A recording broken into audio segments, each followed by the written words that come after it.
like that thing there. All praises. Thank you, officer. I appreciate you. Appreciate you. Happy Sabbath, everyone. How y'all doing this morning? Everybody good? All praises, all praises. So today's class, right, is going warring for the wrong kingdom, the madness, the warfare, and the covenant curse, meaning the curses of the covenant, right? Because we are under the curses right now. All right, so I'm going to go ahead and jump in and get this started. Y'all got me looking light as hell. I know I'm light-skinned, but daggone, man, come on. They could be like, they could be like, oh. They got at least darken me up a little bit. Y'all got me looking like funeral home white. Like, what the hell is it? Thank you. God dang. Goodness gracious. Y'all, man, they trying to cook me early in the morning. Got me looking like a damn chicken cutlet up here. The heck? Now y'all light me up again. I see y'all funny. All right, we're going to go ahead and start off. Israel, give me 1 Samuel chapter 8, start at verse 1. Yes, sir. 1 Samuel chapter 8 and verse 1. And it came to pass, when Samuel was old, that he made his sons judges over Israel.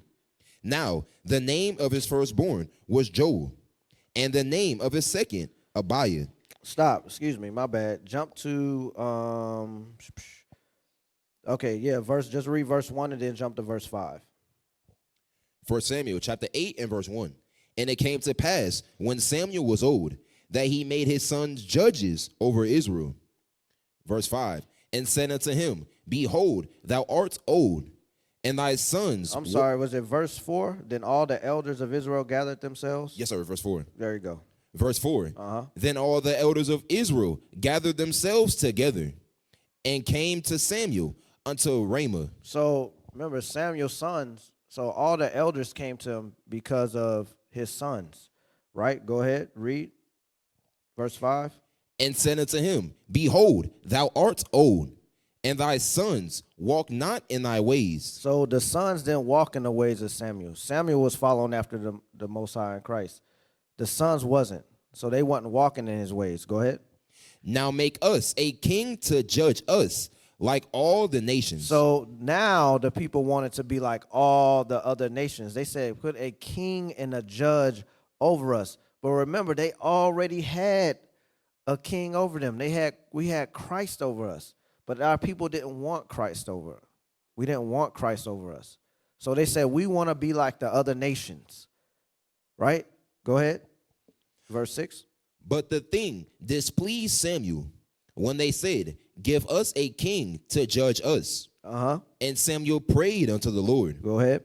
And the Lord said unto Samuel, Hearken unto the voice of the people and all that they say unto thee, for they have not rejected thee, but they have rejected me. He said, but they have rejected me. So we rejected Christ. We rejected our head over us. Read. That I should not reign over them.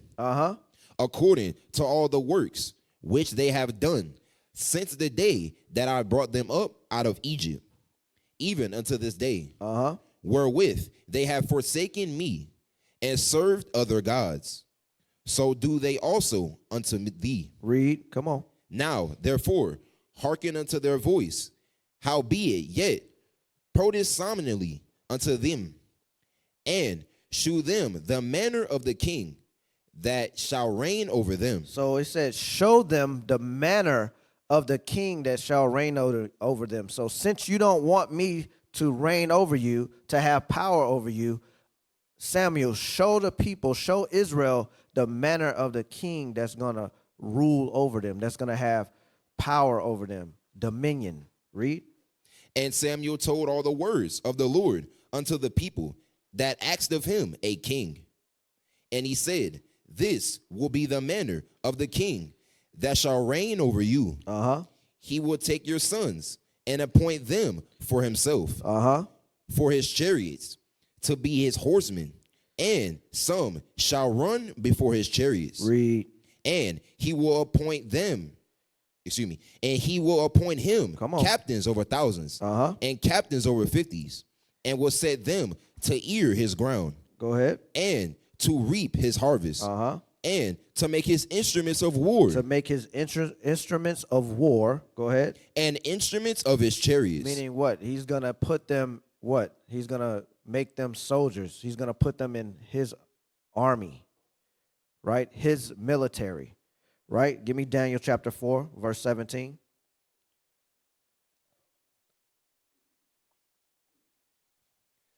Daniel chapter 4 and verse 17. Come on. This matter is by the decree of the watchers and the demand by the word of the holy ones, to the intent that the living may know that the Most High ruleth in the kingdom of men. So the Most High ruleth the kingdom of men.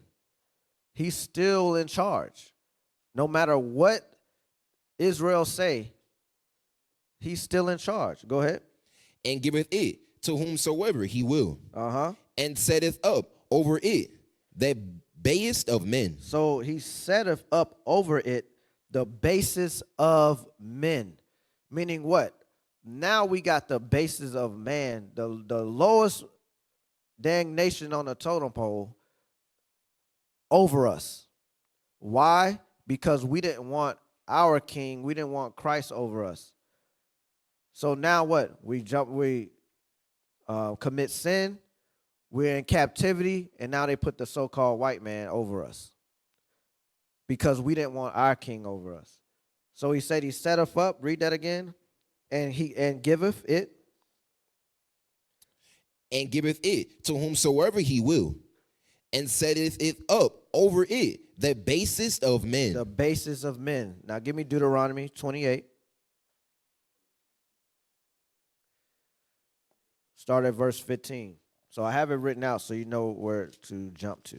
So give me verse 15. Yes, sir. Deuteronomy chapter 28 and verse 15.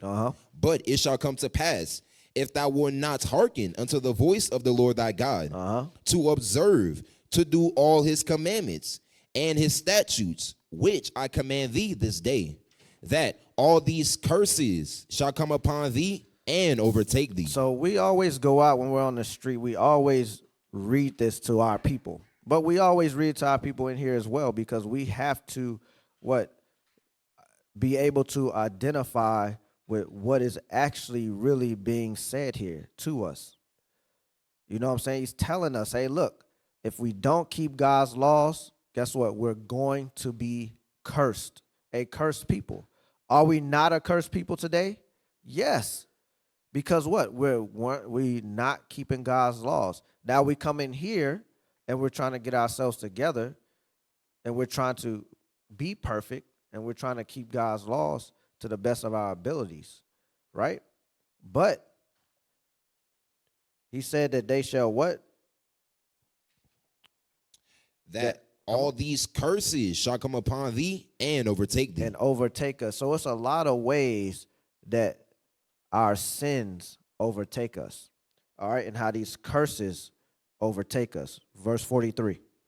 Verse 43, the stranger that is within thee shall get above thee very high, and thou shalt come down very low. So as we read these, I just want y'all to keep everything that's being said, verse 43, 37, we go through, keep them in mind as we going through this class, right? It's a reason why I'm just reading these off first before we start actually hitting, showing videos and all that stuff. Just keep these scriptures in mind. All right, read that again, verse 43. Deuteronomy chapter 28, verse 43. The stranger that is within thee shall get up above thee very high, and thou shalt come down very low. And we shall come down very low, meaning our status. We were once at a high status, but we chose to what? Have the other nations over us. We want to be like the other nations. So guess what? By doing that, we started what? Sinning, and now we're at a lower state. We're at the bottom. Go ahead, 37. Verse 37, and thou shalt become an astonishment, a proverb, and a byword among all nations, whether the Lord shall lead thee. Meaning what? We're going to be called outside of our God-given name. The scriptures say that we're what? We're Israel. We're the Israelites according to the Bible. But here in America or abroad, we're called what? Niggas, or Hispanics are called spics or wetbacks. We're called Negroes, Afro-American. We're called everything in the book except for what our names truly are. Verse 28. Verse 28. The Lord shall smite thee with madness Uh-huh. and blindness and astonishment of heart. So he says we're gonna concentrate on that scripture. We're gonna go back to it, but remember, he said he's gonna smite thee with madness. He's gonna smite us with madness. Go ahead, verse 29. Verse 29. And thou shalt grope at noonday, as the blind gropeth in darkness. Uh-huh. And thou shalt not prosper in thy ways. Uh-huh. And thou shalt be only oppressed and spoiled evermore. Uh-huh. And no man shall save thee. No man shall save thee. When we were in the military, right? Because this is what I'm going into. When our grandfathers, you know what I'm saying? The grandfathers, our great-grandfathers, maybe some of our fathers, that fought in wars for America, for the so-called white man, right? They were going through things that we can't even imagine. Or we think that maybe our people not going through that today in the military. You know what I'm saying? Maybe they're not getting caught, nigga. Maybe that certain systems that's put in place is not going against them anymore.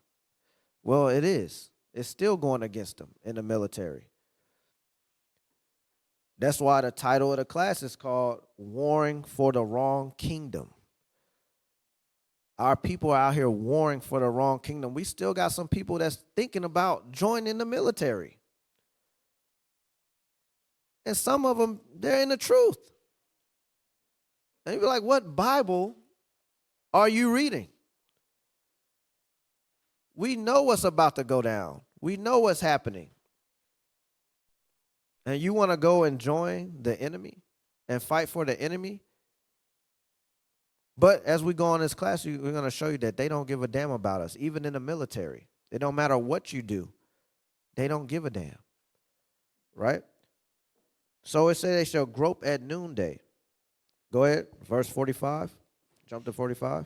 Yes, sir. Verse 45. Moreover, all these curses shall come upon thee, and shall pursue thee, and overtake thee, till thou be destroyed, because thou hearkenest not unto the voice of the Lord thy God. Go ahead. To keep his commandments and his statutes, which he commanded thee. Read.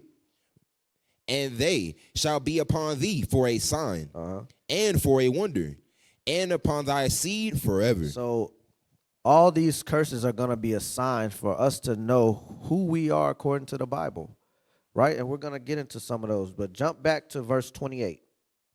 Deuteronomy chapter 28 and verse 28. The Lord shall smite thee with madness and blindness and astonishment of heart. So thank you. All praises y'all put up. So look, this is the mindset profile. Black soldiers in World War II and Vietnam. But it's also in World War I as well, because we fought in World War I. We fought in wars, you know, the Civil War, our people fought in, the Revolutionary War. You know, our people fought in wars for America, right? But I'm just going to hone in on World War I, World War II, and Vietnam, all right? So read that from the top. Yes, sir. Mindset profile. Black soldiers in World War II and Vietnam. Smitten with madness. So smitten with madness. What did it mean that they were smitten with madness? Go ahead. Number one, the madness of the double war. Black soldiers fought 2 battles at once. They fought 2 battles. So remember, it said we're smitten with madness, right? So we fought 2 battles. Go ahead. The enemy abroad. The enemy abroad. So we went over for America and we fought the enemy over there, right? Go ahead. The racism embedded in their own nation. And then we come back home and we got to deal with racism here in America. After you went over and you served and you gave your life. Think about that. You got bombs going off, bullets whizzing by you, right? You're putting your life on the line every day, or they're shoving you in as a cook. They're putting you in dangerous situations. Hey, just go drive this truck. Or they're putting you on dangerous missions that they know that it's a chance that it's going to fail and everybody's going to get killed. So just think about that mindset. And then you survive and you come home, and then that's what you got to deal with. Smitten with madness. Because a lot of times we think that if we go and fight for them and we go and we be heroic and we show that we do belong, that they're going to assimilate us in. That's smitten with madness, right? Go ahead, read. This created a psychological tension that felt like living in two realities simultaneously. So you live in two different lives. Go ahead. That duality, patriotism mixed with betrayal, is its own kind of madness. You see that? You got patriotism, and then you got mixed with betrayal. Right? It's gonna create madness. It's gonna psychologically mess you up. Right? Go ahead. But many became smitten with it in the sense that they embraced the contradiction as fuel. They fought fiercely because the world made no sense. So they used it as fuel. When we read on in another one, it's going to say that how they used the rage, how they got mad. You know what I'm saying? But go ahead. What's the next one? Go down to madness of, go ahead, this one right here. Number 2, the madness of proving worth in a system built to deny it. So you're trying to prove yourself in a system that always constantly denies you. Right? Go ahead. In both wars, black soldiers carried a mindset shaped by constant scrutiny, expectations of failure, the need to outperform white peers just to be seen as equal. Just to be seen as equal. So you're going to give it all you got. You're going to go 100, you know what I'm saying, and 30%, 10 toes down, just so you can be looked at as equal to what? The so-called white man. Who in the Bible says what? Who is beneath us. Right? Go ahead. This pressure forged a mentality that bordered on obsessive intensity. So guess what? We became obsessive in trying to assimilate and to make sure that the white man loved us, that the white people loved us, that they did see us as a human being, as people. You do that long enough, that's going to drive you crazy. That's an obsession, like it says. Go ahead. If the world calls me less than a man, I'll show them something they can't deny. You see that? So now I know the world think that I'm less of a man, but I'm going to show you. I'm going to show you that I am a man. Why you got to show them that you're a man? That's just like when we were doing the protesting and stuff, they had the signs up that saying that I am a man. Why you got to put a sign up showing that you're a man? That's the psychology on it. Go ahead. That drive. That drive, unyielding, defiant, almost mythic, resembles being smitten with madness. A devotion to proving oneself in a world determined to erase you. You're trying to prove yourself to a people that don't give a damn about you. They want to eradicate you, erase you off the face of the earth. They've been trying to erase us off the face of the earth for damn decades. In the Bible, it reads that they were trying to wipe us off. And we come over here in slavery, and you think that they still not trying to do the same thing? We got freed, and then they put laws, black codes, Jim Crow laws, and things in place to continue to try to erase us. Go ahead. Yes, sir. Number 3, the madness of rage held in check. The madness of rage held in check. Right? Go ahead. Black soldiers often had to swallow insults. So guess what? That's what we're going into in part of the curses. Right? They had to swallow the insults. Right? Being called nigger, monkey, jigaboo, whatever. They had to swallow those insults. Read. Endure segregated units. Segregated units, right? That why the so-called white man was living in the good units. They were part of the units or the barracks, you would say. They were in rundown barracks. You know what I'm saying? They had to fix it up. You know what I'm saying? Clean off the beds. Like the living conditions was horrible. Horrible. Go ahead. World War II. Face racist officers. Face racist officers. Fight beside men who wouldn't drink from the same water fountain. So now you got to fight beside men who want to erase you off of the face of the earth, who don't give a damn about you, who hate you. And you got to sit there and fight right next to them, beside them. Go ahead. Holding that rage inside while still performing with discipline. Meaning that I want to whoop his ass. Or I want to take this gun and do some, you know what I'm saying? Don't think that wasn't on the mindset of the men that was fighting in these wars, that they wanted to put a bullet in the head of that officer or that soldier or whoever that was next to him.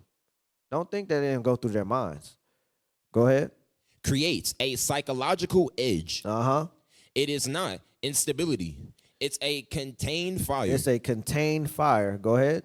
A soldier smitten with madness in this context is someone who Go ahead. channels rage into precision, turns humiliation into focus, uses injustice as a sharpening stone. Why? Why did they have to do that?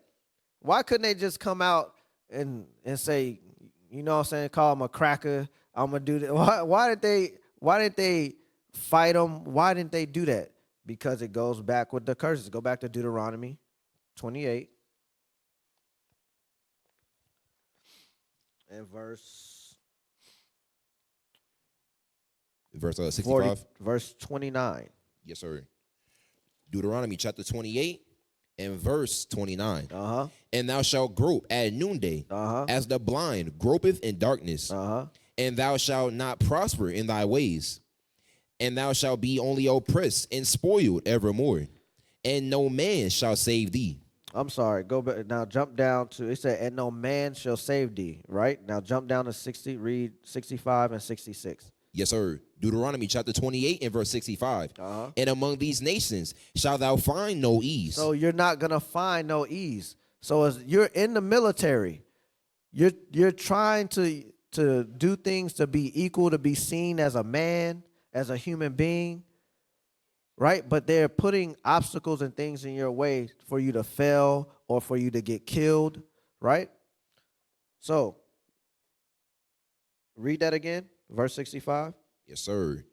Deuteronomy chapter 28, verse 65. And among these nations shalt thou find no ease, neither shall the sole of thy foot have rest. Go ahead. But the Lord shall give thee there a trembling heart, and falling of eyes, and sorrow of mind. And failing of eyes and sorrow of mind. Right? Read. And thy life shall hang in doubt before thee. Because what? You have failing sorrow of mind. You want to do something about it, right? You want to do something about what's going on to you, how the treatment that's going on, how you see your brothers being treated. You want to do something about it, but you can't.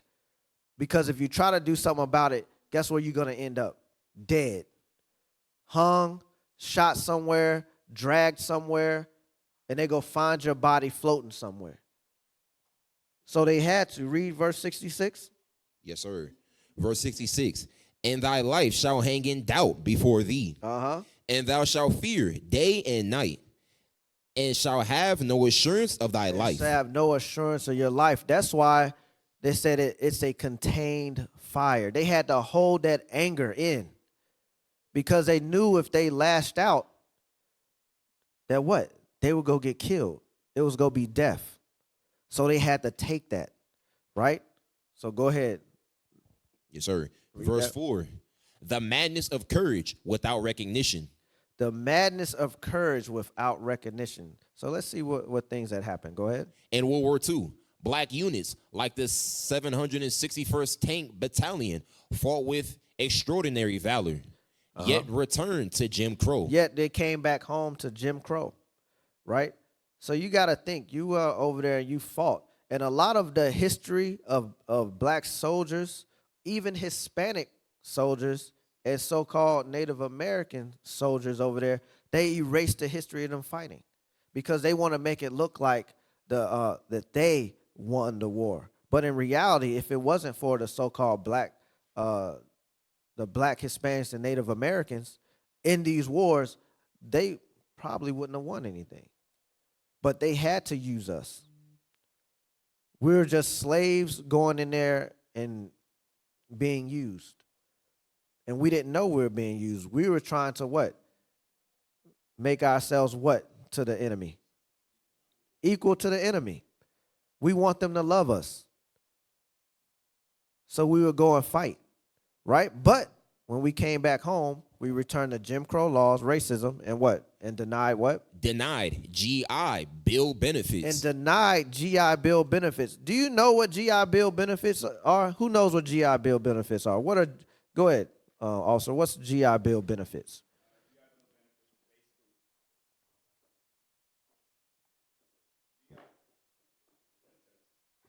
Number 8, test. There you Hey, shalom, officer. Hey, shalom, officer. GI Bill benefits are basically after fighting or being in the military for a certain period of time, based off of what you went through and the training you went through, you get benefits to help you recruit, getting back into civilization. Right. So going back to school, they can help you get into jobs, things of that nature. Housing and stuff like that, right? Yes, sir. All right. So, but they and they faced what? So they were denied GI Bill benefits and faced lynch mobs. Faced lynch mobs. So you come home from fighting a war, not knowing if you're gonna live today. You know what I'm saying? Die tomorrow. Not knowing where your life is gonna be at, if you're gonna survive or not. Then you come home, and now you're still fighting. So you're at constant war. You go to war, and then you come back to America, and then you're back in war again. It's a constant war. PTSD. Right? So in Vietnam, is that it on that one? Verse 1? Yep. In Vietnam, Go ahead. black soldiers were overrepresented in combat roles, unrepresented in leadership, and often blamed for racial tensions they didn't create. So blame for race. I didn't put this video up, but there was a group of black soldiers.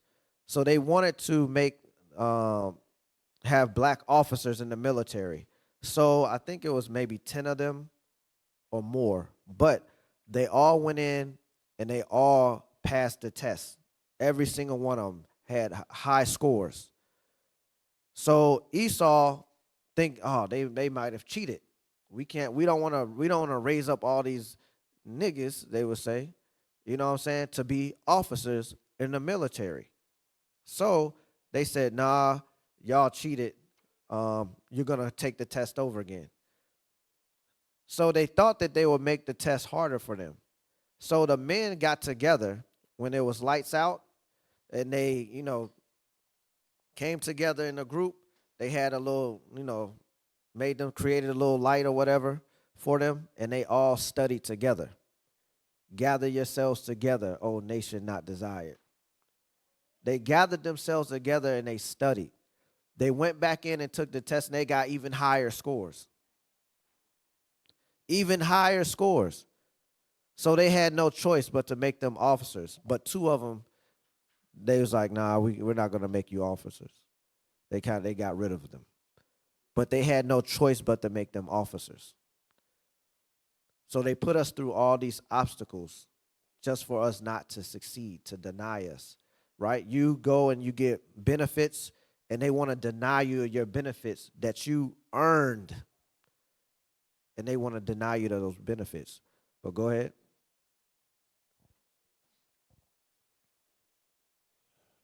And often blamed for racial tensions they didn't create. Go ahead. To keep fighting under those conditions required a mindset that transcended logic. Go ahead. It required a devotion to duty that bordered on the irrational kind of madness born from hope, pride, and fury intertwined. Right. Revelations chapter 9 and verse 1. And the fifth angel sounded, and I saw a star fall from heaven unto the earth, and to him was given the key of the bottomless pit. That bottomless pit, that's talking about Europe. Go ahead. And he opened the bottomless pit, and there arose a smoke out of the pit, as the smoke of a great furnace. And the sun and the air were darkened by reason of the smoke of the pit. And there came out of the smoke locusts upon the earth. So I remember a long time ago, Bishop went over this, and when he first brought it out, he's showing you that locust that they were seeing was the airplanes, the bombers, right? That's what they were seeing, right? Go ahead. And unto them was given power, as the scorpions of the earth have power. Go ahead. And it was commanded them that they should not hurt the grass of the earth, neither any green thing, neither any tree, but only those men which have not the seal of God in their foreheads. All right. So even at this time, World War I, it wasn't time yet. You know what I'm saying? For Christ to return to Galilee. It wasn't that time yet, right? But World War I, the locusts, right? It's talking about in World War I, it's talking about it had Germany, Austria, right? Hungary, Bulgaria, and the Ottoman Empire, right? And they were going against Great Britain, France, Russia, Italy. I think Italy had just joined, if I ain't mistaken. I probably got to look it up again. I think in 1917. Japan, USA.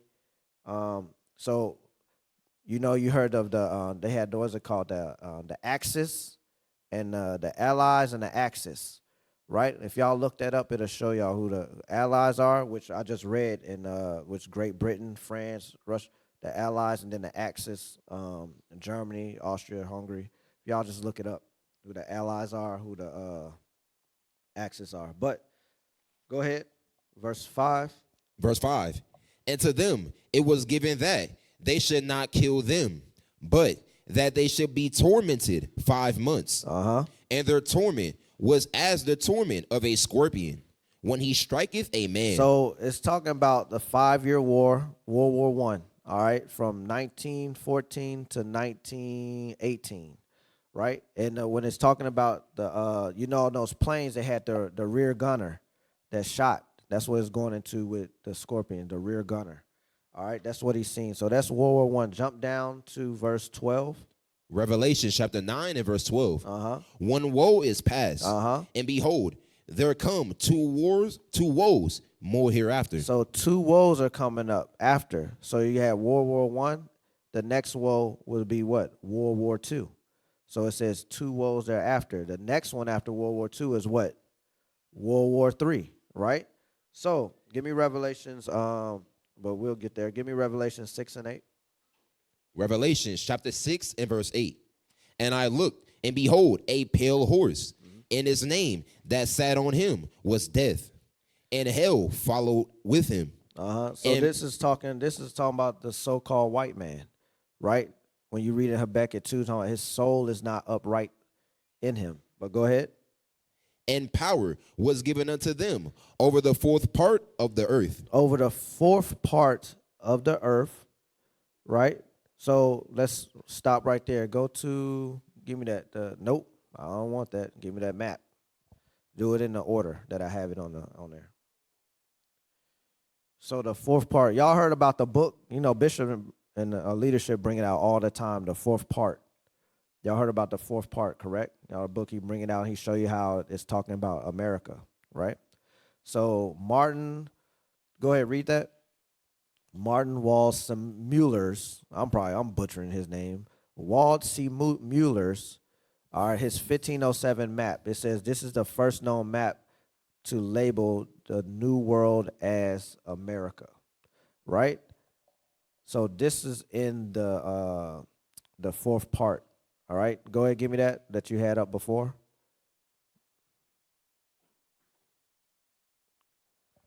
The fourth part. Go ahead. So bring that. Go ahead. Yep, right there. It says, I just want this part. It says the fourth part of the world, the race to the ends of the earth, and the epic story of the map that gave America its name. Scroll down. Scroll down. Scroll down. All right, read the summary, just real quick, not all of it. Yes, sir. Summary. In 1507, Martin Waldersmuller created a map that depicted what was then known as the fourth part of the earth. The other three parts being Asia, Europe, and Africa. 1,000 copies were printed, but only one remains, discovered by incident in the library of a German castle in 1907. So now go back. So the map, what he's talking about is the map that I just showed you. So it showed America, then it showed Europe, Asia on there. But the fourth part, like he said, he called America. Now give me Azaris. Azaris, under that. Take that off. I don't want that. It's right up under this. It's in the Jewish Encyclopedia, Azaris. Just read the top, the name of the land. So Azaris. Remember, we read this in 2nd Esdras, right? Chapter 13, starting at verse 45, right? I'm not going to get it because I don't know how, for time's sake, but go ahead. Azareth by Morris Jastrow Jr., Kaufman Kohler.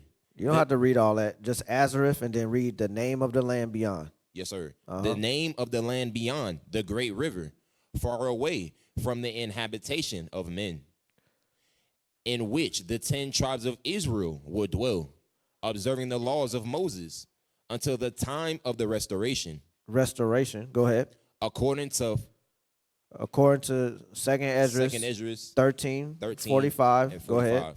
Columbus identified America with this land. He identified what? Columbus identified America with this land. So he identified America with this land. So when you read in 2nd Esdras 13:45, as we all know, when you read, it's talking about Azareth, meaning America, which is what? The fourth part, right? Now go back to Revelations. Revelations chapter 6 and verse 8. And I looked, and behold, a pale horse, and his name that sat on him was Death, and hell followed with him. And power was given unto them over the fourth part of the earth, to kill with sword. So over the fourth part. Now give me 2nd Esdras 11 and verse 39 and 40. Go ahead. 2nd Esdras chapter 11 and verse 39. Art not thou it that remainest of the fourth beast, whom I made to reign in my world, that the end of their times might come through them? Go ahead.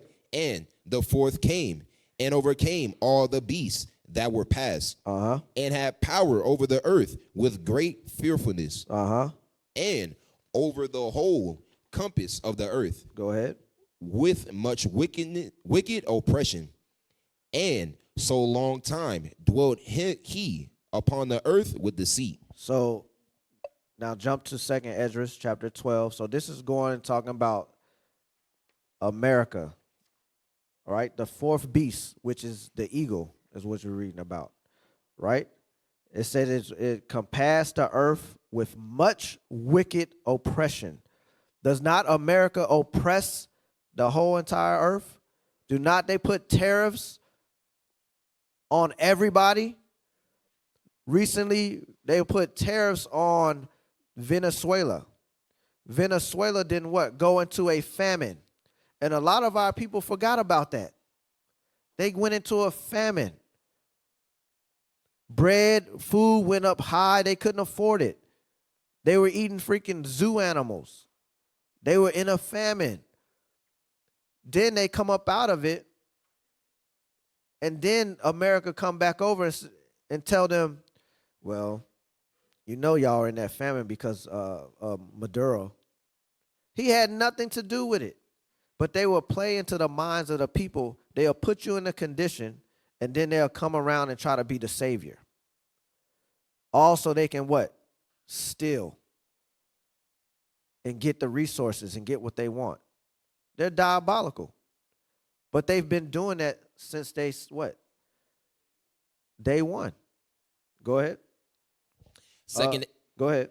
2nd Esdras chapter 12 and verse 10. That's why it says that time they dwelt upon the earth with deceit. They're very deceitful. Go ahead. And he said unto me, This is the interpretation of the vision. So this is 2nd Ezra chapter 12, starting at verse 10. Go ahead. The eagle whom thou sawest come up from the sea is the kingdom which was seen in the vision of thy brother Daniel. So it was seen in the vision of Daniel. Go ahead. But it was not expounded unto him. Therefore, now I declare it unto thee. Behold, the days will come that there shall rise up a kingdom upon earth, and it shall be feared above all the kingdoms that were before it. So that's talking about America. What's the symbol of America? The eagle. The eagle. It's talking about America. Right? Now go back to Revelations 6. Read 8 again. Revelation chapter 6 and verse 8. And I looked, and behold, a pale horse, and his name that sat on him was Death, and hell followed with him, and power was given unto them over the fourth part of the earth, to kill with sword and with hunger. Wait, he said to kill with sword and with hunger. I just gave an example about what they did with Venezuela, or they'll put a tariffs on a country and famine. They can't eat, or they'll bomb that country. That country was beautiful. Nothing going on, they'll bomb it.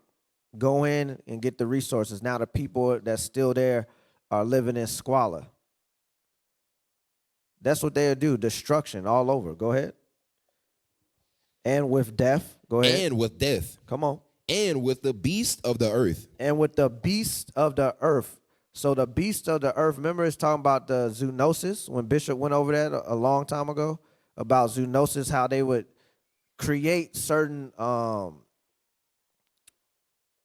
insulin, things that they'll put into your body, you know what I'm saying, that was from different animals that will create something to affect your body, right, in different ways. So that's what they would do to us, right? Give me the video, medical research on black bodies. So it's still talking about the military. It's still talking about the military. Medical research on black bodies. Come on. Deliberately infected nearly 400 black men with syphilis and watched them die for 40 years? From 1932 to 1972, the Public Health Service ran the Tuskegee Syphilis Study in rural Alabama.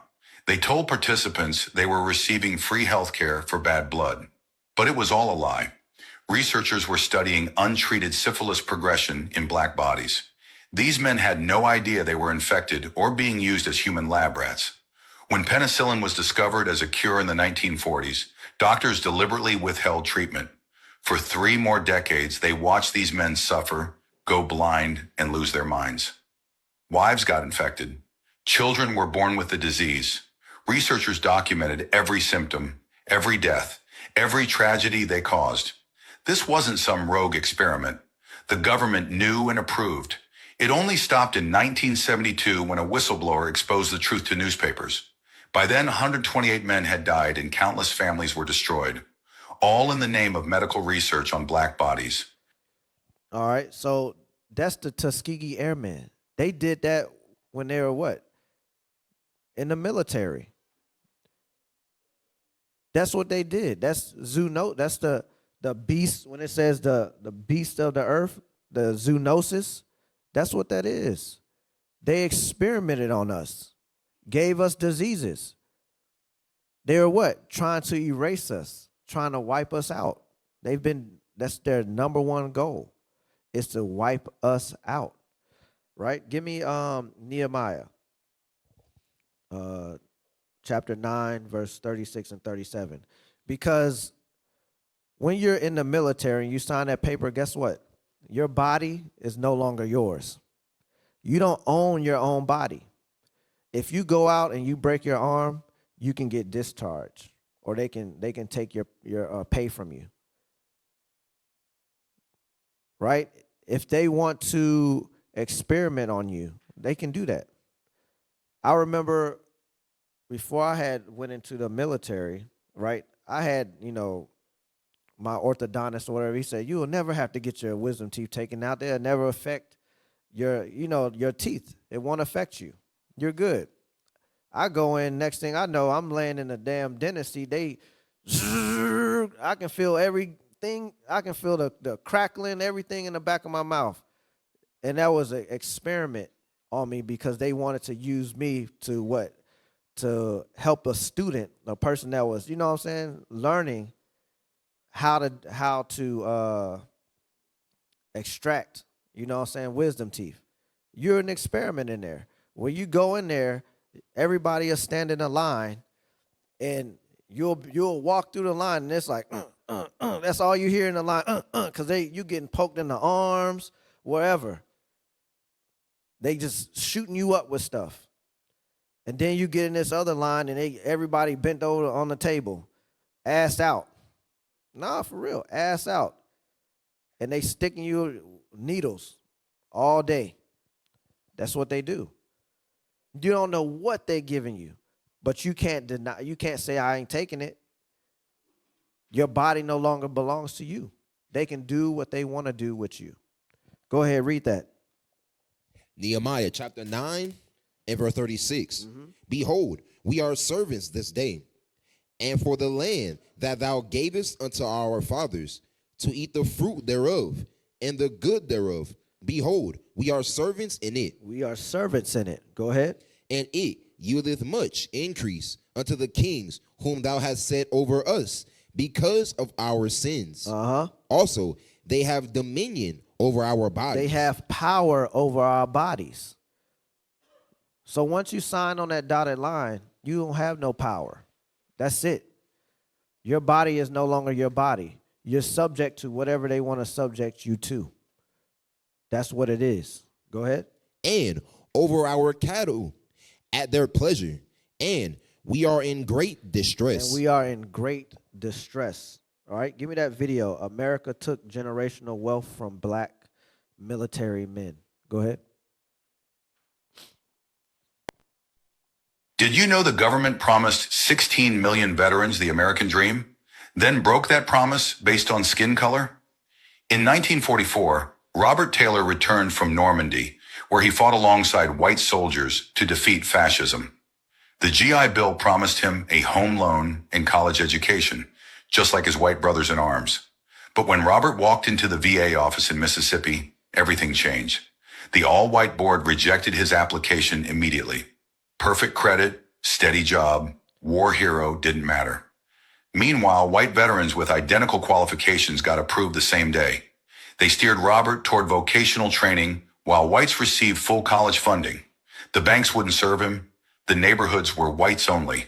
In New York and New Jersey suburbs, 67,000 VA mortgages were issued. Fewer than 100 went to non-whites.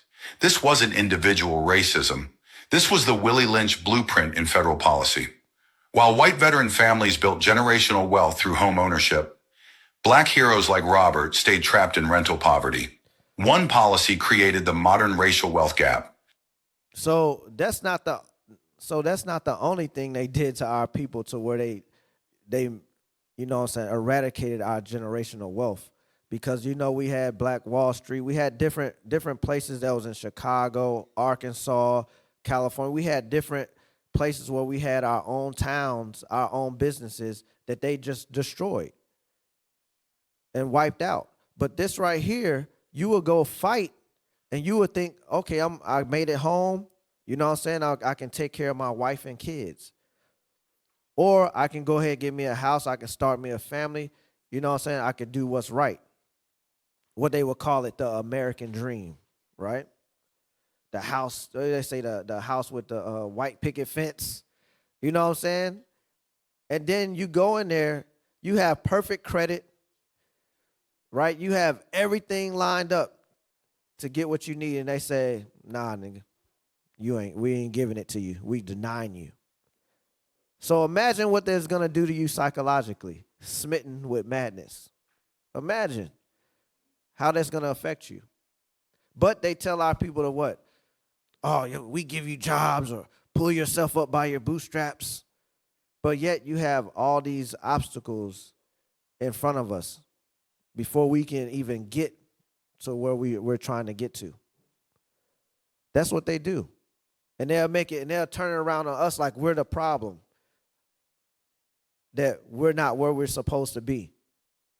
While they're getting it up, read that again, Deuteronomy 28 and 44. Deuteronomy chapter 28 and verse 44. He shall lend to thee, and thou shalt not lend to him. So he shall lend to us. So we go and we fight. We thinking that we're going to get these jobs. They're going to give us these jobs. They're going to help us get these homes and all that. But he said, he shall lend to ye, but we shall not lend to them. Go ahead. He shall be the head, and thou shalt be the tail. We're going to, at the end, a tail is what? An ass. So we go do all this stuff, jump through all these hoops, and at the end, we're looking like an ass, a complete, and then you'll feel like, what? Oh, I'm a complete, total failure. But you're not a failure. They're putting things in your way to deny you of the things that you earned. So they constantly making us look like asses. Especially when they say, pull yourself up by your bootstraps. Play that.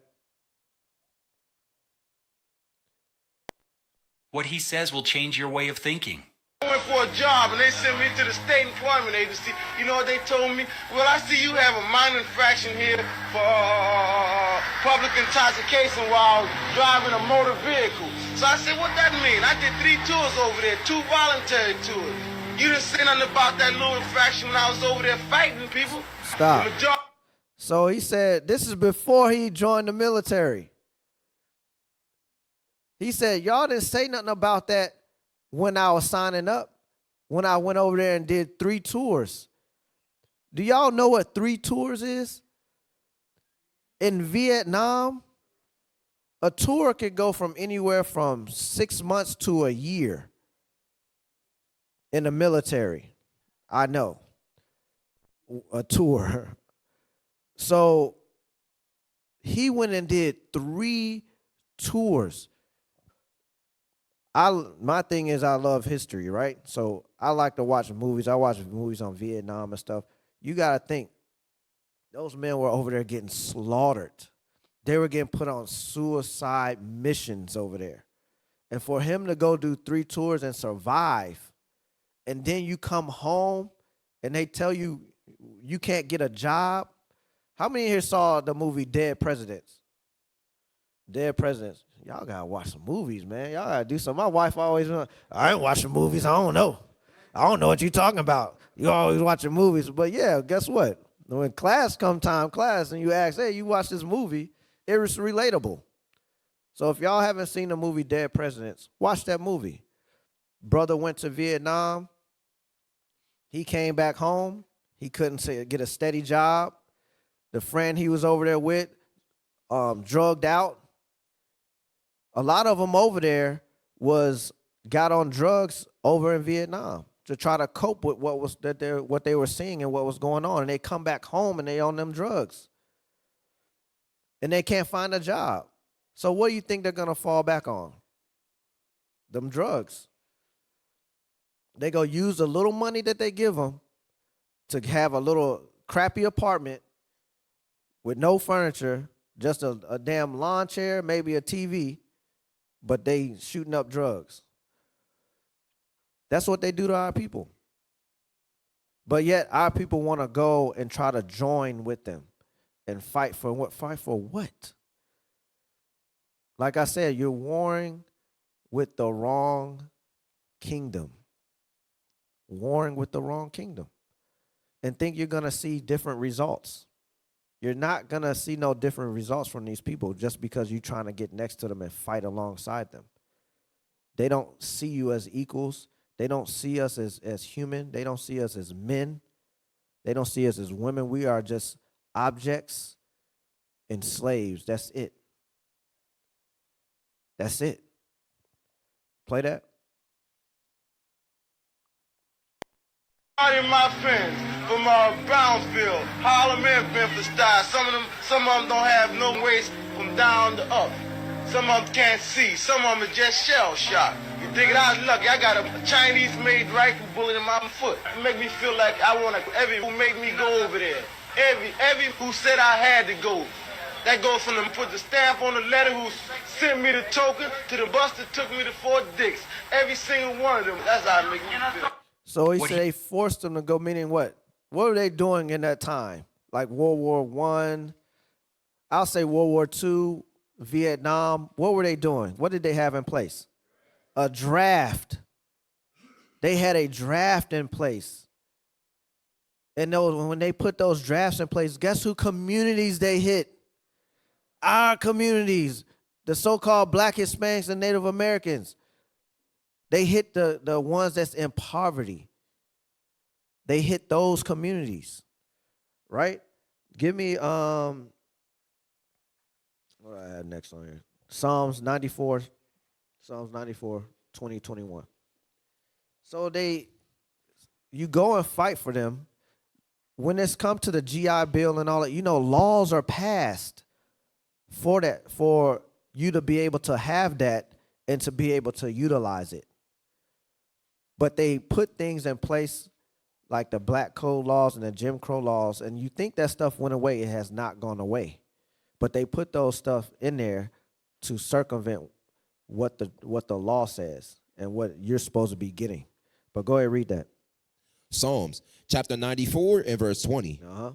Shall the throne of iniquity have fellowship with thee, which frameth mischief by a law? Which frameth mischief by law. So they'll put laws out there, and you'll think that you're going to benefit from that law. But then they'll turn around and deny you. You can't get a job. You can't feed your family. You can't put them in a proper housing. Now you're in the project, Section 8, around drug dealers, killers. You're in a prison house. That's what the projects is. The projects is a prison house. If you look at the top of Queens projects in New York and see how it looks, and then look at a picture of a prison, it looks exactly the same. The overhead view of it, it's exactly the same. So they already have us conditioned. So you go and you fight and you think you're going to put your family in a better situation, a better position in life, so your kids can get a good education. You know what I'm saying? And they can grow up, go to college, and then their family, they can have a family, and then they can create wealth. You think that it's going to create, no. They don't want us to survive like that. Read verse 21. They gather themselves together against the soul of the righteous. And that's what they do when they put these laws together. They gather themselves together against the souls of the righteous. Who's the righteous? The Israelites, us, the so-called Blacks, Hispanics, and Native Americans. It says they gather themselves together against the soul of the righteous. Read. And condemn the innocent blood. And condemn the innocent blood. Because you go and you fight, and all you're trying to do is get what you deserve. Get what you earned. And they deny you of that. So imagine, that's why I said smitten with madness. Go ahead. Give me that. Why the draft hit minorities. Why the draft hit minorities harder. Number one, local draft boards had broad power. Local boards decided who got deferments. Who got deferments. Deferments. Who was fit for service. Who could avoid combat. So who got deferments, who was fit for service, and who could avoid combat. Read. These boards were overwhelmingly white. They were overwhelmingly what? White. White boards. Go ahead. And middle class. And middle class. Go ahead. And their decisions reflected existing racial and class biases. And class biases. Racism, right? Racism. Go ahead. This produced racial and socioeconomic disparities in who was drafted. And who was drafted. Let's read on who was drafted. Number 2, go down. Number 2, minorities received fewer deferments. Black Americans and many Hispanics had less access to college. So deferments meaning fewer deferments meaning that they didn't have. That means you have an opportunity to not get drafted, right? You don't have to get drafted. There are certain things that's put in place so where you don't have to get drafted. But this is why there's fewer deferments, and they're gonna name them. Go ahead. College deferments were the number one way to avoid the draft. So they had less access to college. So who was going to college in our neighborhoods, in our communities? You could have 100 of our people standing outside, and you'll probably have maybe one or two that said they were going to college because of the educational system and the things they had set up, the systems they had set up. All their systems they put in go hand in hand. They make it to where it's almost no way out. Right? Go ahead. Had fewer medical exemptions. Fewer medical exemptions. Go ahead. Had fewer occupational deferments. Go ahead. Because of segregation and limited civilian opportunities. Black men were somewhat more likely to be drafted. Meaning what? They don't got no jobs. They hanging out on the street corners. You know what I'm saying? Hey, look, bring them in. They ain't doing nothing anyway. Nobody cares about them. They don't have no family. That's their mindset. Go ahead and draft them. Right? Go ahead. Number 3, lower income men were funneled. Come on, bro. Into combat roles. So lower income men were funneled into combat roles. Even though the Vietnam era military was the most educated in U.S. history, men of lower intelligence, right? Go ahead. Even though the Vietnam era military was the most educated in U.S. history, men of lower intelligence, disproportionately minorities, were overrepresented in combat positions. This was due to fewer deferments. Go ahead. Fewer exemptions. Targeted recruitment in poor communities. Go ahead. Programs like Project 100,000, which disproportionately swept in black men. So basically, they can go in, draft it. That's it. There's no way you can say I'm not going. You had two choices, right? You're either gonna go to jail and serve time, or you're gonna go to war. That was it. Them the only two choices that our people had. What is this y'all putting up? There's the only two choices our people had, right?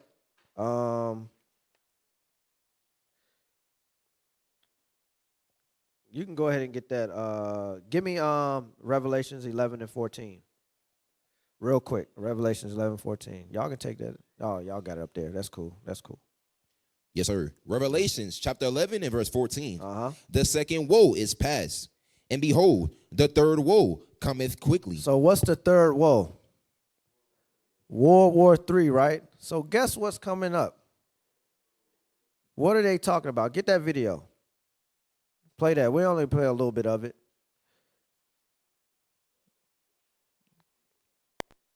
Well, military draft rules have changed just in time for the war in Iran. What exactly has happened? Here's the story from Fox 5 in Washington, D.C. The U.S. House of Representatives passed a measure to automatically register men for the Selective Service, updating requirements for the first time in decades. Oh, wow.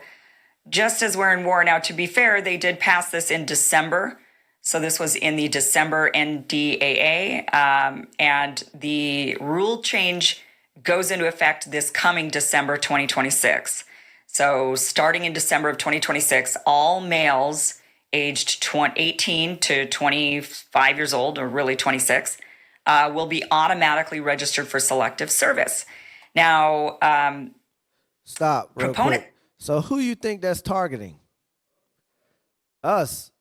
Do they not think that there's men? It's not going to target the women, but the men, you think there's not men that's joining Israel United in Christ, or they're, you know what I'm saying, find out who they are according to the Bible, identity, guess what? You're going to have a choice that you're going to have to make when that time comes. Persecution, and guess what? I'm going to get into it a little bit later. I'm not going to talk that much about it because I don't got that much time. So I'll just say this. That's part of the persecution. When World War III pop off, right? Guess what? They're going to start drafting. And don't be surprised if you get that letter in the mail. Right? But what are you going to do when you get that letter in the mail? Are you going to say, man, I have no choice. I got to go. You go walk up to leadership and you're going to try, can I get counsel? They would counsel for what, brother? This is your part of your persecution.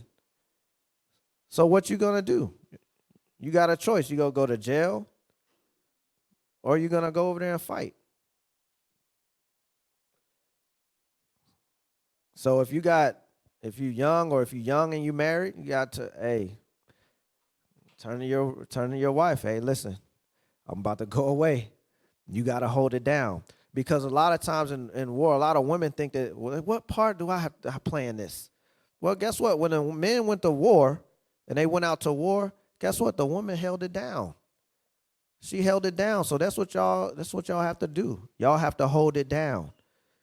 So the men that's gonna have to go to jail, get incarcerated, guess what y'all gonna have to do? Y'all gonna have to hold it down. So y'all gotta strengthen yourselves too. Y'all gotta get strong too. All of us men, we gotta get strong too. It's gonna happen. It's gonna happen. They're gonna try to draft you young men. Especially the men that were already in the military. If you only served 4 years, and you like, I'm good, I served. Nope. Guess what? What you don't know is, if you only did 4 years, you're still on reserve status. Meaning they can call you up anytime. And they move the age. Even though it says 18 to 26, don't think they're going to up that because they move the age of when you can join the military. I think it's what they say, 36, you said? Somebody said 36? Yeah. I'm just saying. So, play that. Go ahead, play that real quick. Continue. I only got like 45 minutes now, but go ahead, continue. Of this this will just make things easier. Don't you understand? This just makes things easier because before young men had to remember to register, and if they didn't, it was a felony. And although they never got prosecuted, but this will just speed things up and make things easier. It's just easier for them. That's what this says. And others say, yeah, right. You guys are just wanting to make sure that we've got a military force of pawns that you could throw at an enemy and sacrifice their lives so that you guys could continue siphoning off resources, making a gob of money, and you just need young poor men to go. What did she just say? The front line. You just need young poor men to go on the front line. That's been us throughout all these wars. They would throw us into combat on the front lines. Young poor men. We can drop that. Young poor men. Give me Deuteronomy 28:32. Deuteronomy chapter 28 and verse 32. Thy sons and thy daughters shall be given unto another people. And thine eyes shall look and fail with longing for them all the day long. And there shall be no might in thine hand. Now you may look up here and say, why the hell did he bring out that scripture? What does it have to do with what just came out? I'll tell you what it has to do with what just came out. Read that again. Deuteronomy chapter 28, verse 32. Thy sons and thy daughters shall be given unto another people. Stop. When you get drafted and you're a parent and you have a child and they get drafted to go to war and they have no choice but to go, like I said, you got to either go to jail or you got to go to war. That's two different systems. Two different systems. So guess what? He said shall be given into another people or into another system. So you go to war, you go be given to them. You go to jail, you go be given to them. That's what happens in the draft. And you say, how does the daughters come into this? Well, if you got a family, like again, Dead Presidents, once again a movie, the brother impregnated the woman, his girlfriend. You know, we don't do girlfriends, but his girlfriend, and before he left, he came back, he had a child. While he was gone, guess what? She was given into what? The welfare system. She was given into a system. She had a pimp on the side that was giving her money. You fall into a lot of traps, right? And it says, and thine eyes shall look and fail along them. And that's the parents, the mothers. You know what I'm saying? It could be the fathers, right? Longing for them all day long, and there shall be no might in thy hand. You ain't going to have no power to get your son out of jail, right? You're not going to have that power to do that. They get drafted to go to war. Some of them are going to accept it, and they're going to go. You ain't going to have no power to stop that. It is what it is. It's going to happen. It's going to happen.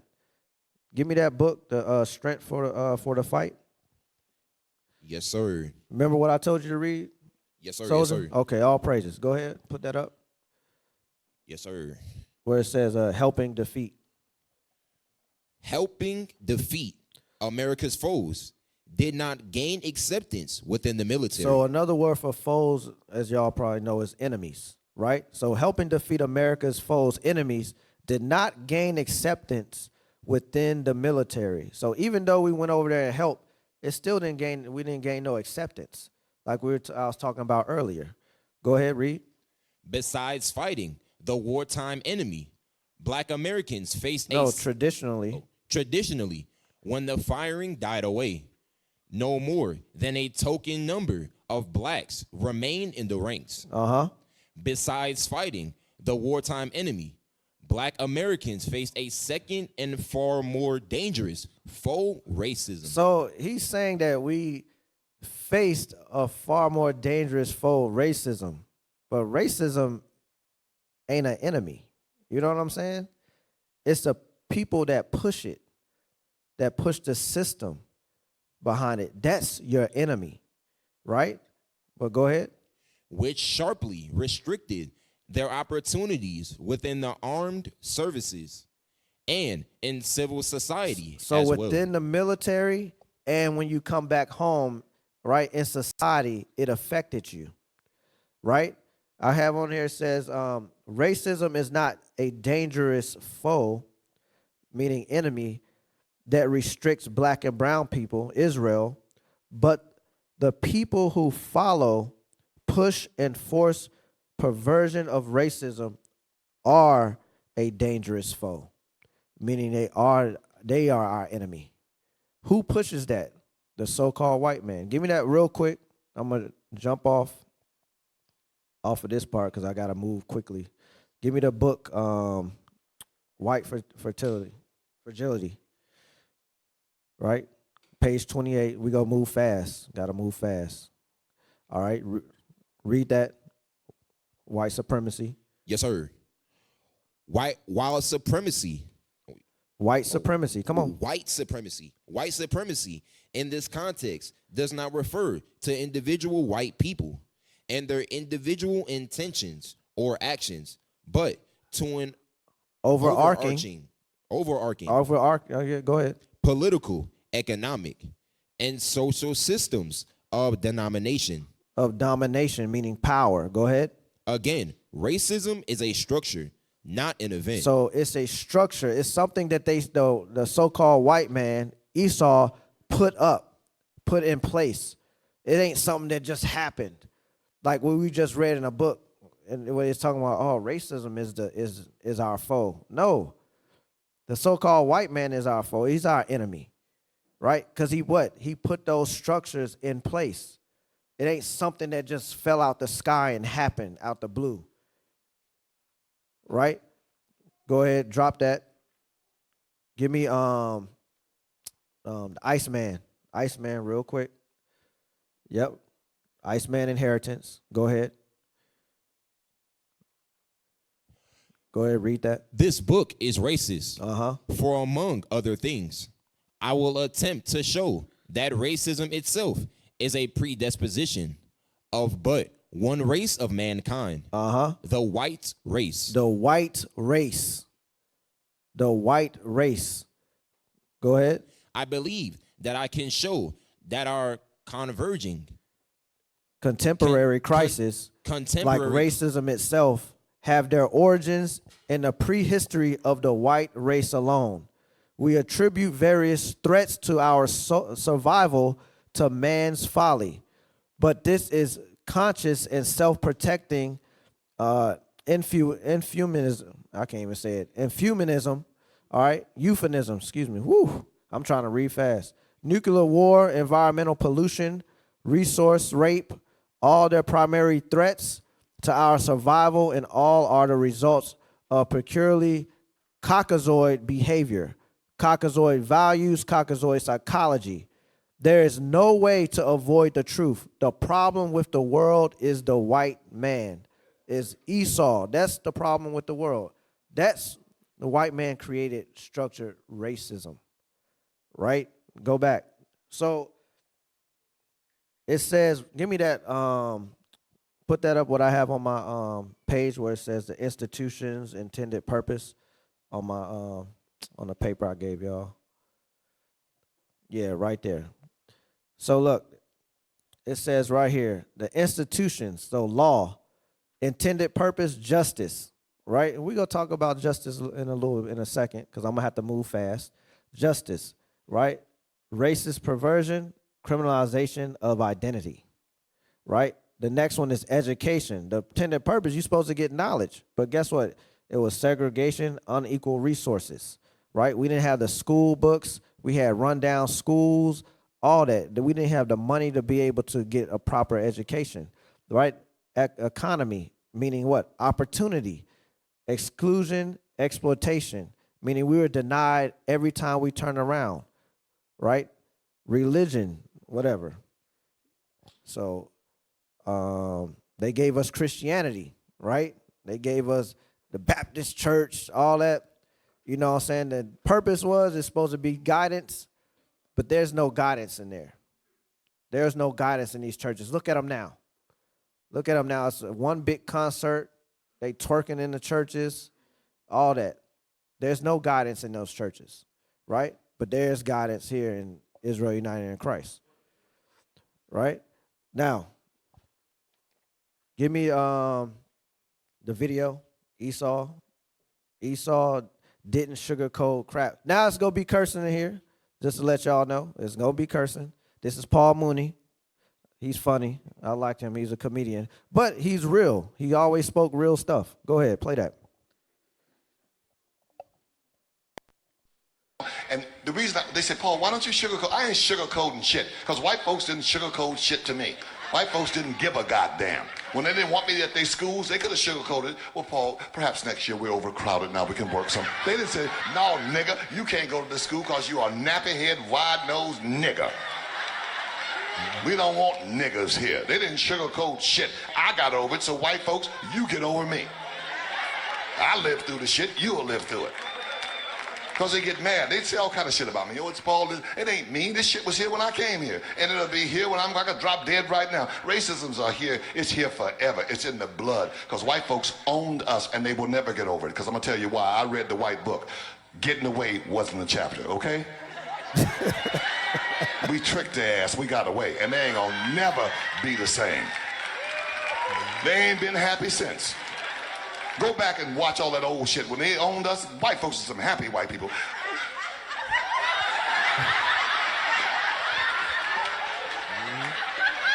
They used to waltz and they had to smile. Look at them now. They're so depressed and sad. Niggas got away. Let slavery come back tomorrow. Well, they don't want us in their little areas and all that shit. Ain't that funny? Don't want us in their neighborhood. When they own us, we was in their house. Kind of bullshit is that? Oh, I can't come in the neighborhood, but when you own me, I was warming up your bed. Now there's something wrong with this picture. Shit, when they own us, we had 12 and 14 jobs. Now that we free, I'm so sorry, there's no jobs. Mad because we got away. Let slavery come back in the mall. They'll be on that porch. Welcome home.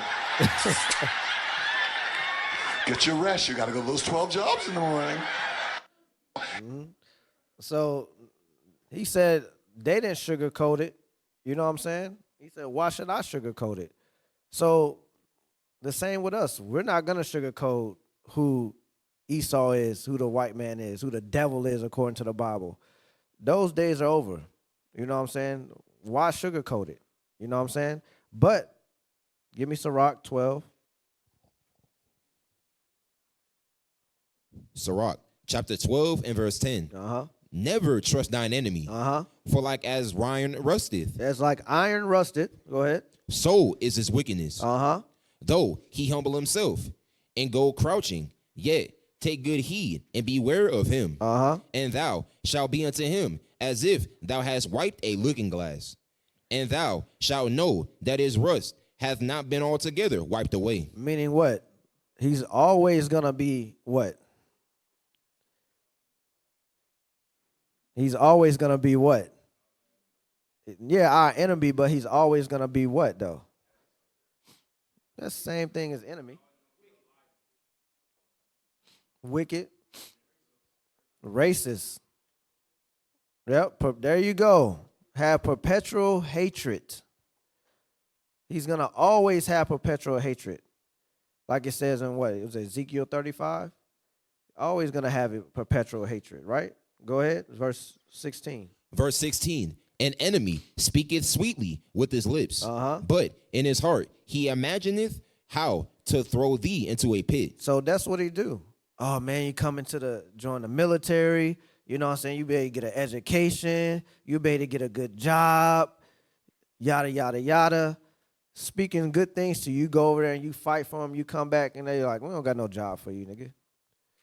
Education, take this vocational job right here. You want a house? Section 8. Like, what the hell? That's what they do. Read. He will weep with his eyes, but if he find opportunity. He will weep with his eyes. Oh, I'm sorry that this happened to you. And they will weep with their eyes. Like he said, we got away. So they sad, weeping with their eyes, right? Go ahead. But if he find opportunity. Well, if they have an opportunity, meaning, like he said, if slavery came back tomorrow, they'd be like, welcome home. Welcome, come on, get your rest. We got 12 jobs for you tomorrow. That's how they would be. So they act like they depressed and that. No, but go ahead. But if opportunity. He will not be satisfied with blood. He won't be just satisfied with your blood. They want us back in slavery. They're putting everything in place right now to put us back into them chains. I'm telling you. Verse 17. If adversity come upon thee, thou shalt find him there first. What? If adversity comes, you should find him there first. I can't get a damn job. They denying my house, this, that, and the third. Guess what? They're in the midst of it.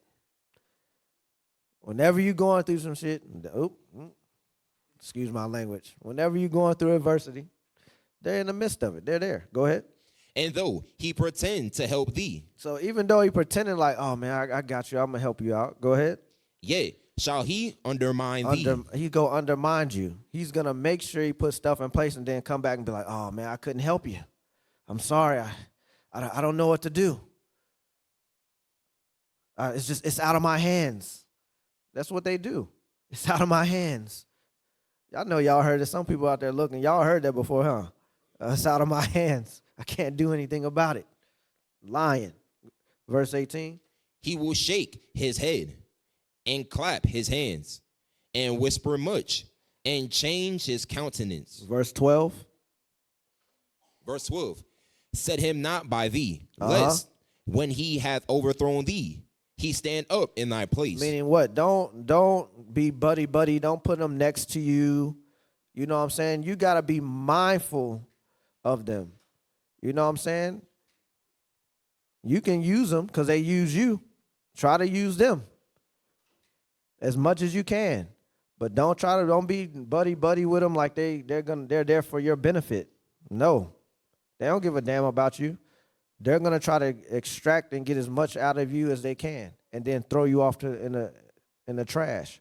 Guess what? You got to treat them the same damn way. That's just what it is. Like they say, it's a dog-eat-dog world. Oh, well, I'm going to use you just like you use me.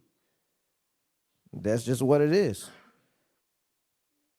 Go ahead, I got to move on. Give me Exodus 15:3. We go swing in a whole nother direction. I got 30 minutes.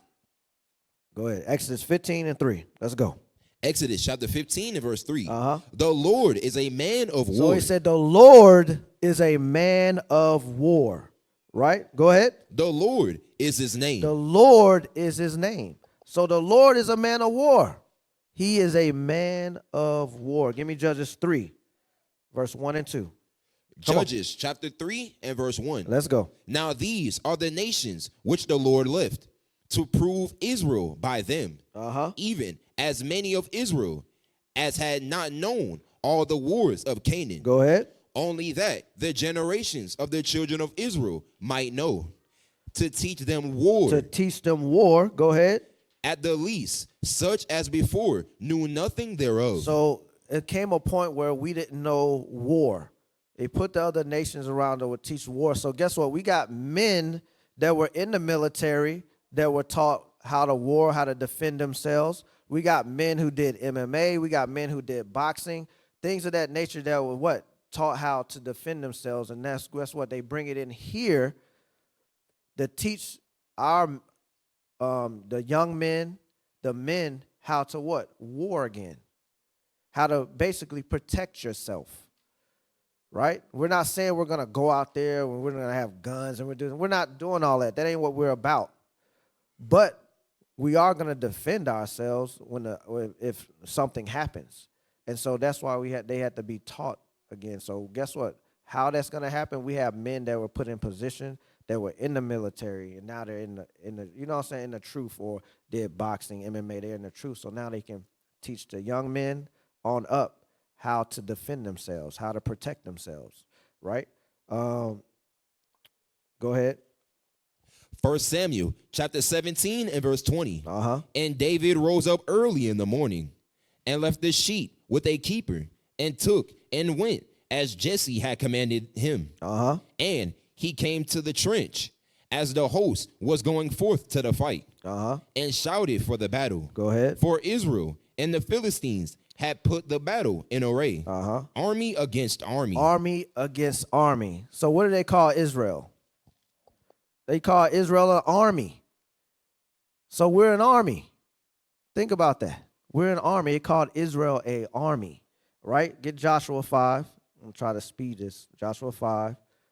Joshua chapter 5 and verse 13. Read. And it came to pass when Joshua was by Jericho that he lifted up his eyes and looked, and behold, there stood a man over against him with his sword drawn in his hand. And Joshua went unto him and said unto him, Art thou for us or for our adversaries? So he said, are you for us or are you for our enemy? He was bold. He saw his man. He's like, who is this? He said, are you for us or are you for our enemy? Go ahead. And he said, Nay, but as captain of the host of the Lord am I now come. And Joshua fell on his face to the earth and did worship and said unto him, What saith my Lord unto his servant? Hold on. So who was that? Who was that captain of the host of the Lord, of the Most High God? Who was that? Somebody said. Somebody microphone so they can say it. Go ahead. What'd you say? Go ahead, soldier. Yeah, no, your mic ain't on. But Christ, yes. Christ. Right? Verse 15, go ahead. Verse 15. And the captain of the Lord's host said unto Joshua, Loose thy shoe from off thy foot, for the place whereon thou standest is holy. And Joshua did so. So Christ is called what? The captain, right? The captain of the host of the Lord. The captain of the host of the Lord. Meaning what? He said the Lord is a man of war. If you're a captain over something, that means what? And then the army, right? You're over. right? Go Psalms 18:33. Psalms chapter 18 and verse 33. Go ahead. He maketh my feet like hinds' feet, Uh-huh. and setteth me upon my high places. Uh-huh. He teacheth my hands to war, So he teaches my hands to war. Go ahead. so that a bow of steel is broken by mine arms. So he teaches my hands to war, right? This is talking about David. He teaches my hands to war, right? So that's what goes on here. You know what I'm saying? We got different programs. Somebody's teaching the men to what? To war, to protect themselves. But there's different type of wars, right? The warfare of our is what that we're dealing with is not physical. You know what I'm saying? It's not carnal. Right now we're going out and we're teaching to what? To compel to bring our people in, right? So give me that. First Timothy. Yep, go ahead. 1 Timothy chapter 1 and verse 12. Uh-huh. And I thank Christ Jesus our Lord, who hath enabled me, for that he counted me faithful, putting me into the ministry. Putting me into the ministry, or what? Back into what? The army of God. Back into the army of God. So Christ had faith in you, right? He sees something in you. There's something in you. He got faith to wake you up and to bring you back into the army of God. But when you come back into the army of God, guess what? There's things that you have to do to get built back up again to become what? That soldier, right? To become that soldier. Give me that. 2 Timothy 2. 2 Timothy chapter 2 and verse 1. That therefore, my son, be strong in the grace that is in Christ Jesus. And the things that thou hast heard of me among many witnesses, the same commit thou to faithful men, who shall be able to teach others also. So this is Timothy coming into his bishophood, and this is Paul talking to him. But go ahead, verse 3. Thou therefore endure hardness as a good soldier of Jesus Christ. So endure hardness as a what? As a good soldier. As a good soldier of? Jesus Christ. Of who? Of Jesus Christ. Who is what? The captain of the Lord of hosts. Be a good soldier. That's what we came in here to be. We came in here to learn how to war again, right? Spiritually and physically, in terms of protecting ourselves, not going out and trying to, you know what I'm saying, in terms of protecting ourselves. But read that again. As a what? As a good soldier of Jesus Christ. As a good soldier of Jesus Christ. Go ahead. Give me that in Ephesians. Ephesians chapter 6 and verse 11. Put on the whole armor of God. So he said, put on the whole armor of God. Read. That ye may be able to stand against the wiles of the devil. That we may be able to stand against the wiles of the devil. The wiles of the devil. So as soldiers, guess what? You have to equip yourself. And how do we do that? Through the what? The Bible. With the Bible. So we can what? Stand against the wiles of the devil, because he's coming for us in many different ways, through the media, you know what I'm saying, on our jobs. They're coming for us. Right? Read. Verse 12. For we wrestle not against flesh and blood, but against principalities, against powers, against the rulers of the darkness of this world, against spiritual wickedness in high places. In high places. Some of that we read earlier, how they treated us in the military. You know what I'm saying? There are laws and stuff that they would pass, and you would think that you'll be able to get jobs and all that, but they put certain things in place in their systems, in their think tanks, to keep us at the bottom. Right? Go ahead. Wherefore, take unto you the whole armor of God, that ye may be able to withstand in the evil day. Meaning what? We're using that to continue to what? Build up our faith. Because when persecution comes, things come down the line, guess what? That's when the test is on. Right? That's when it's on.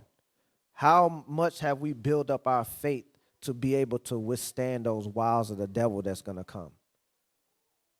Right? Go ahead. And having done all to stand, Stand therefore, having your loins girt about with truth, and having on the breastplate of righteousness, Go ahead.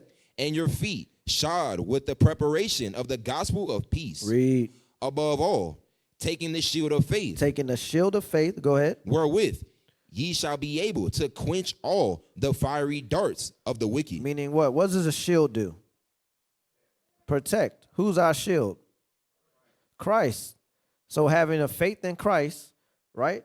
Where we shall be able to quench all the fiery darts of the wicked. Go ahead. And take the helmet of salvation, Uh-huh. and the sword of the Spirit, which is the word of God. Which is the word of God. It said the sword of the Spirit. That's our weapon, right? That we use. So a soldier comes up. They have their battle gear on, right? And then they have their weapon, their sword, which in our case is what?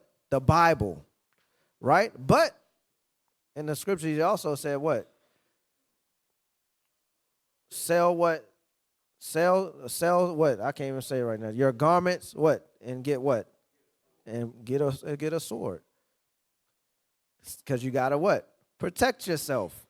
It's gonna come a time for that. That's why I say you teach each other the war. Now, Psalms 89. Psalms 89. Go ahead. chapter 89 and verse 13. Thou hast a mighty arm, strong is thy hand, and high is thy right hand. Uh-huh. Justice and judgment are the habitation of thy throne. So justice and judgment are the habitation of thy throne. Go ahead.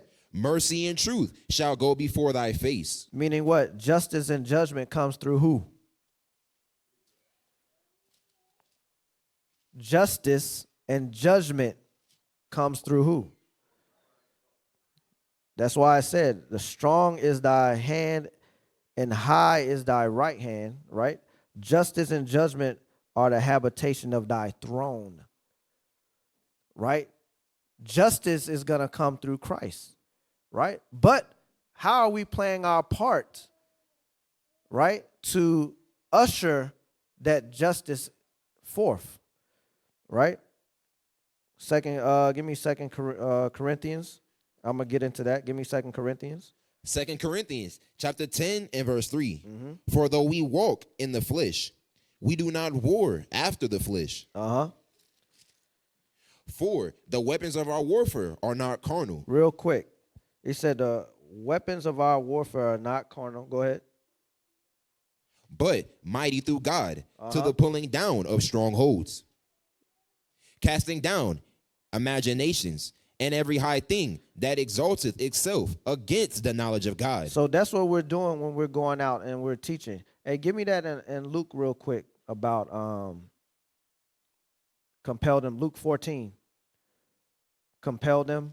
Yes, sir. Luke chapter 14 and verse 23. I forgot to put that in there. Go ahead. And the Lord said unto the servant, go out into the highways and hedges. So the Lord told us, so we're soldiers of the Lord. And he said, look, go out to the highways. Go ahead. And hedges. And compel them to come in, that my house may be filled. Go ahead. That my house may be filled. So that's our job right now, right? As good soldiers, right, for Christ. He told us to go out and teach the people and bring the people in. By us doing that, we're helping bring forth justice. Meaning what? When the 144 is sealed, guess who's coming back? Christ. And when he come back, guess what he's raining down? Justice. Go ahead. Now go to back to 2 Corinthians. Yes, sir. 2 Corinthians chapter 10 and verse 5. Casting down imaginations. Casting down imaginations. So that's what we're doing when we're going out there and we're compelling our people to come in. Through what? The sword, which is the what? The Bible. Because that's what we're wielding. That's our weapon out on the street, is the Bible. And with that, we're what? We're warring and tearing down imaginations when we're wielding that sword. Tearing down the imaginations. Go ahead. And every high thing that exalteth itself against the knowledge of God. And everything that exalts itself against the knowledge of God. We go on and we talk about these pastors. We talk about these wicked holidays. All right, we talk about our people what? Not keeping the laws. Anything that goes against the knowledge of God, that's what we bring out in the street. But we also bring out who our people are according to the Bible and show them who they are, their identity in the Bible. That's how we wield our sword. Go ahead. And bringing into captivity every thought to the obedience of Christ. Now give me Wisdom of Solomon 18. 18 and verse 14. Wisdom of Solomon, chapter 18 and verse 14. Uh-huh. For a while, all things were in quiet silence, and that night was in the midst of her swift course. So it said, for a while things were quiet and silent, right? Verse 15. Thine almighty word leaped down from heaven. So thy almighty word leaped down from heaven. Who's that? Christ. So remember, we're going to go through, they said, we're going to go through birth pains, right? Like a woman in travail. What happens when a woman, when she goes through those birth pains, eventually what happens? The baby comes out, right? So guess what? As we're going through the persecution, as things start happening to us, eventually what? That 144 is going to get sealed. And who's going to come? Christ. And he's coming with what? Vengeance and what? Justice. We just got to make sure as good soldiers that we're playing our part to usher in, to bring forth that justice. Right? Read. Out of thy royal... Start with the beginning in verse 15. Yes, sir. Wisdom of Solomon, chapter 18, verse 15. Thine almighty word leaped down from heaven. So thy almighty word leaped down from heaven. Christ leaped down. Go ahead. Out of thy royal throne. Uh-huh. As a fierce man of war. As a fierce man of what? Of war. Of war. So for y'all who think that we're not in a war, you got to rethink. Bethink yourselves. Guess what? We are at war. Right now it's a spiritual war, but eventually it will become physical. But we're in a spiritual war, right? So it says, fierce man of war. Go ahead. Into the midst of a land of destruction. Into the midst of the land of destruction. Where do you think that land is? That land of destruction. America, here, right? We go get that. 16, go ahead. Yes, sir. And brought thine unfeigned commandment. Go ahead. Commandment. Go ahead. As a sharp sword. As a what? As a sharp sword. Read. And standing up, filled all things with death. Uh-huh. And it touched the heaven, but it stood upon the earth. Now give me Isaiah 63. Verse 1 to 8. Isaiah. So he leaped down from off his throne and came into the land of destruction. Read. Isaiah chapter 63 and verse 1. Uh-huh. Who is this that cometh from Edom, who dyed garments from Basra? From Basra, right? Read. From Edom. Go ahead. This that is glorious in his apparel, traveling in the greatness of his strength. I that speak in righteousness, mighty to save. Wherefore art thou red in thine apparel, and thy garments like him that treadeth in the wine fat. So when he leaped down, guess what? Justice started raining down. Vengeance came upon. Vengeance came upon. Go ahead. I have trodden the winepress Hey, alone. read faster. And of the people there was none with me. Uh-huh. For I will tread them in my mind, for I will tread them in mine anger, Uh-huh. and trample them in my fury, and their blood shall be sprinkled upon my garments. And the blood shall be sprinkled upon his garments. Go ahead. And I will stain all mine raiment. Uh-huh. For the day of vengeance is in my heart. For the day of vengeance is in my heart, meaning justice. Go ahead. Read faster. And the year of my redeemed is come. Uh-huh. And I looked, and there was none to help. Uh-huh. And I wondered that there was none to uphold. Therefore, mine own arm brought salvation unto me. Uh-huh. And my fury, it upheld me. And I will tread down the people in mine anger. Go ahead. And make them drunk in my fury. Uh-huh. And I will bring down their strength to the earth.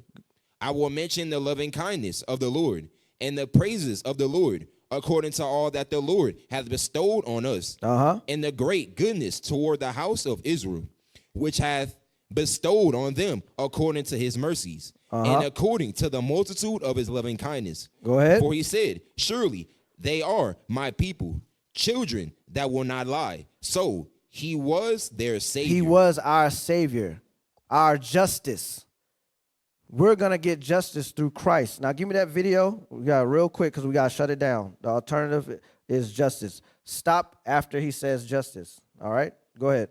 And then after that, y'all give me those videos. Those pictures. Go ahead. It has been said that I have two alternatives. Either go to jail or go to the army. But I would like to say that there is another alternative. And that alternative is justice. Stop.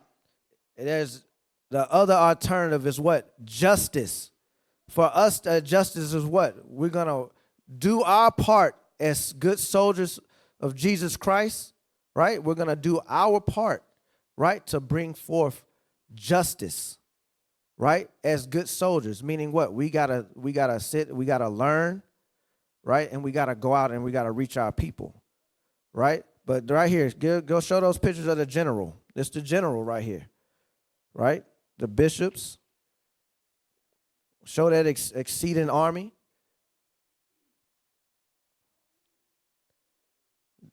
This is what you see in Ezekiel 37, the exceeding great army.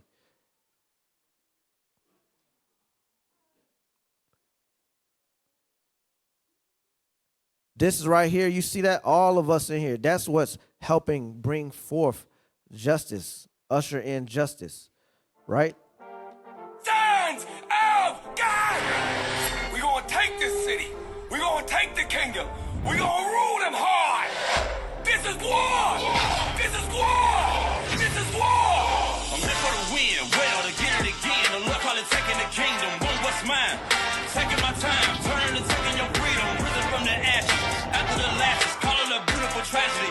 We've been on the brink of insanity. It's the end of your days like calamity. Adding in. Grab a friend for the finale. Curtain call on a heathen. We want forever and a day. Why would the pastor lie and say it's your season? Drop a bomb on them. Hiroshima. Drop a bomb on them because they need it. Scrub it down. Planet need a cleaning. Vagabond gone like I'm dreaming. So Israel, I want to say this real quick. All praises. Warring for the wrong kingdom leads to madness, oppression, and loss. But warring for God leads to redemption. All right? And with that, Israel, I say shalom.